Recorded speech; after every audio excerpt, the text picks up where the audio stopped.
শেখ হাসিনা আমাদের magical lady, আমাদের জন্য কি ম্যাজিক দেখাবে? সাংবাদিকরা যাতে আর আমাদের সমালোচনা করতে না পারে সেই জন্য ভারতকে বাংলাদেশ বিক্রি করার একটি ষড়যন্ত্র চলে। এই দেশের মানুষের যারা সব সময় অপপ্রচার চালায় তাদের একটি মুখরোচক গল্প। সব আছে, দাম কেন, এই কেন, সেই কেন, এগুলি দুষ্টু প্রশ্ন। দাঁড়িয়ে বেঁচে আসা অনেক দল আছে, কিন্তু আপনার দলটি জীবিত দল। তারা বিরোধী দলের ভূমিকা রাখে, সরকারের ভূমিকা রাখে। অর্থ পাচার নিয়ে আপনার কাছে জানতে চাই। অর্থ পাচারের সবচেয়ে বড় মহোৎসব আমরা দেখেছি হাওয়া ভবনের মাধ্যমে, যদিও তারা এখন অর্থ পাচার নিয়েই কথা বলে।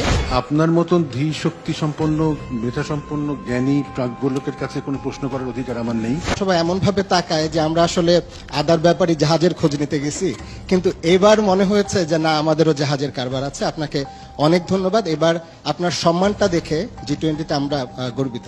আপনার উপরে যে বইটা দিয়েছিলাম সেটার টাইটেল ছিল Sheikh Hasina on the right side of history. আপনি এই নির্বাচনে জিতে আমার সেই টাইটেলটা যে ঠিক সেটাই প্রমাণ করছে। সুর দিয়ে বলো। আপনাকে আমি ঘরে গিয়ে সুর দিয়ে বলবো। আমি দেখি আমাদের তো এত ফল ফসল উৎপাদন হয়, আমাদের তো কোনো ফসলের ঘাটতি নেই। এই উপমহাদেশের সবচেয়ে বড় গণতান্ত্রিক রাজনৈতিক দলের সভাপতি হিসেবে তার 75তম বার্ষিকী পালন করলেন। এত প্রোডাকশন বাড়ছে, কিন্তু তারপরেও বাজারে অভাব কেন? মিডল ক্লাস যে কত বড় হয়েছে, যারা ডিম খাওয়ার শব্দ দেখে না। কোনো টাঙ্গাইলের শাড়ি, এটা সখীপুরের, সফিপুর, এটা নাম দিতে পারো সফিপুর সিফন। বাহ।